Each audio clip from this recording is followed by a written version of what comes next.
Hey YouTube, just wanted to show y'all my pre-food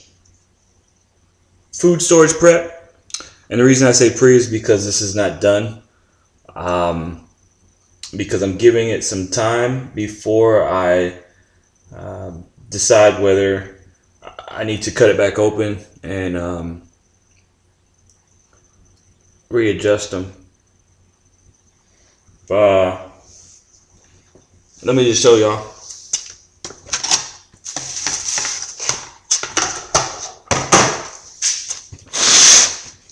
And what I did, me and the wife last night, we put some bags together, Mylar bags with some oxygen absorbers and all that stuff. And the reason I didn't film that or make a video about when we were doing that is because honestly, there's enough videos about people, how to do that. So I mean, it was just unnecessary. I mean, there really is. There's so many people that show how to put the food in here, set it all up, and all that stuff. Now, mine are a little bit different because, as you can see, these are not 5-gallon buckets. This is a 2-gallon bucket right here. This is like a 2.5, 3-gallon bucket. They're these square or rectangle shaped ones. These I got at grocery stores. All of these buckets.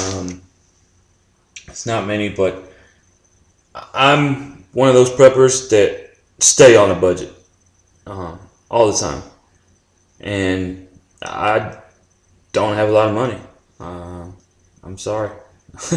So, with that being said, that just kind of shows you that I try my best to be frugal.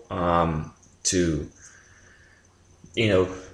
look for ways to get things done with the least amount of money because I have to. So, anyways, I only did 10 bags, and that was just yesterday. And the reason why is because I only had so much big bags of rice ready so far. I only had so much money to spend on Mylar bags and oxygen absorbers for right now. This is our first time doing this, and it was pretty cool. It was pretty fun. I've been watching people do these videos, filling these bags and making this long-term food storage for a long time now, and I have been waiting to do it myself the entire time, and I finally got to do it. And I am a fairly new prepper, and let me just show you. This is a bag of rice. Okay.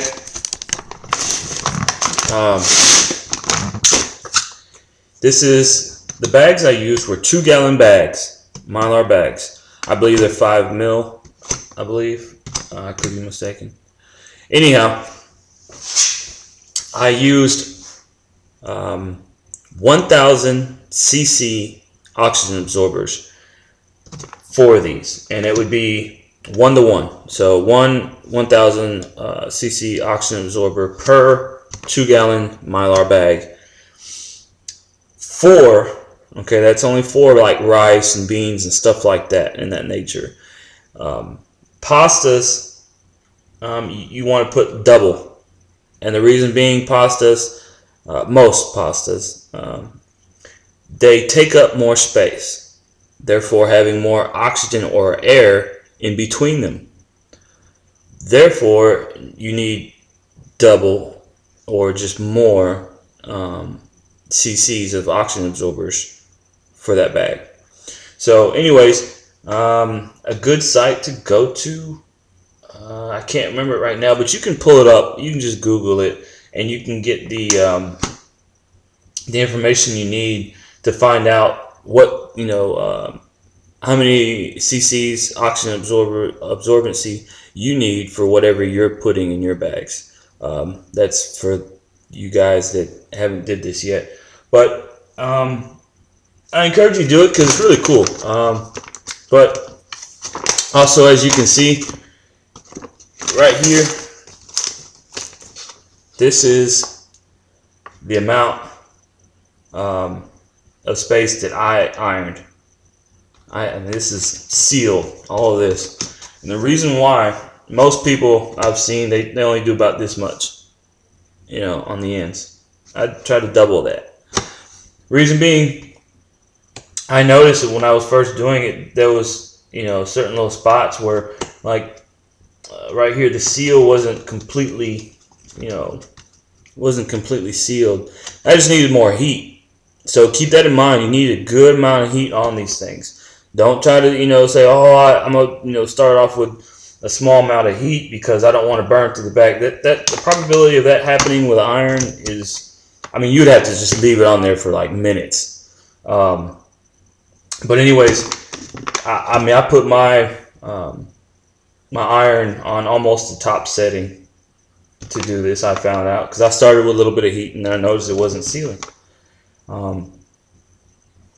So keep that in mind. And like I said, the reason I did that is because in case there is some like little space, like say from here to there with that's an air pocket, if it was only, you know, sealed from this much, it would probably get all the way through and I would lose, you know, I would have extra oxygen in there and there'd be a leak and it would just go bad. So I doubled it. Anyways, as you can see, pretty much most of the oxygen is out of this thing. Most. There's still a little bit left. And this is just rice, and I put in here, we had a little thing of jambalaya mix in the pantry. I threw that in here too. We don't have the sausage at this very moment, so I was like trying to feel out, you know, throw some extra goodies in some of these bags. So I did that just to make it interesting. That's one example. In here, you got another bag of some rice and stuff. It's getting there. All these right here are filled up. Most of them. I don't know if you can see that. All these buckets right here are filled as well with these same bags. And I put the dates on all of these bags, as well as the same information I put on the bag, I put on the bucket. Reason being, you need it on the bag definitely, so you know what's in there. And I mean, think about it. If for whatever reason you put it on the bucket only, and you know this stuff gets smeared, or see, it can be scratched off, and you can't read it. I mean, what's the point even having it in the first place? So I'll put it on both. It can't hurt. It took an extra 10 seconds.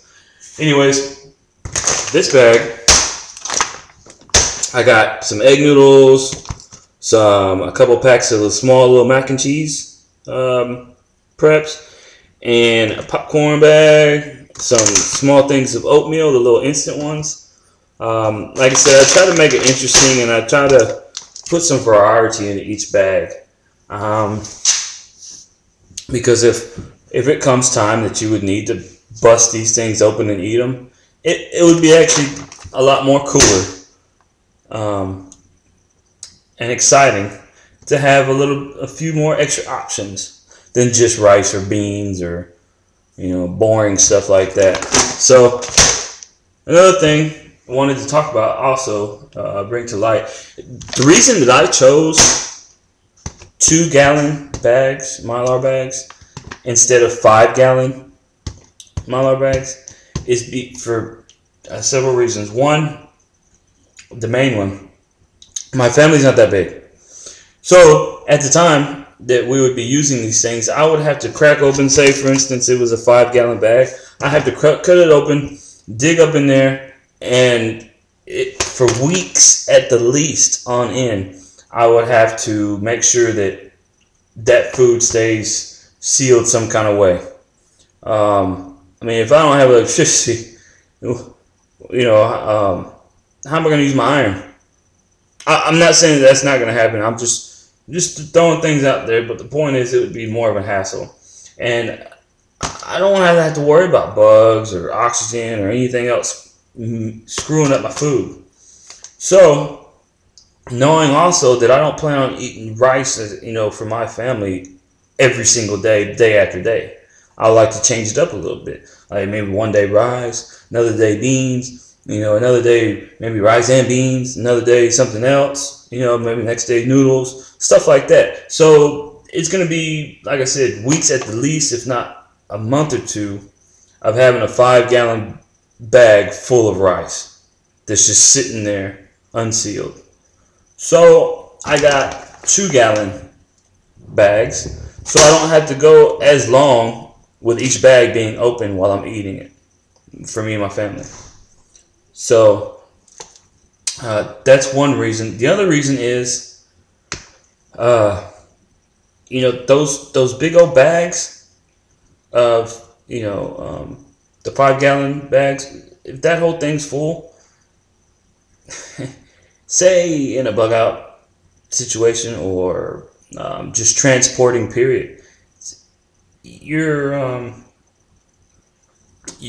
want options. You want, if you're working with a limited space, which I am right now as well, you want to try to get more options, and you want to have a greater supply of things to choose from. I know that's the same thing as more options, but I'm just trying to get you to understand how much cooler it will be, pretty much. So, anyways, I'm going to wait until tonight because it was just last night that we put these, and it's early in the morning right now.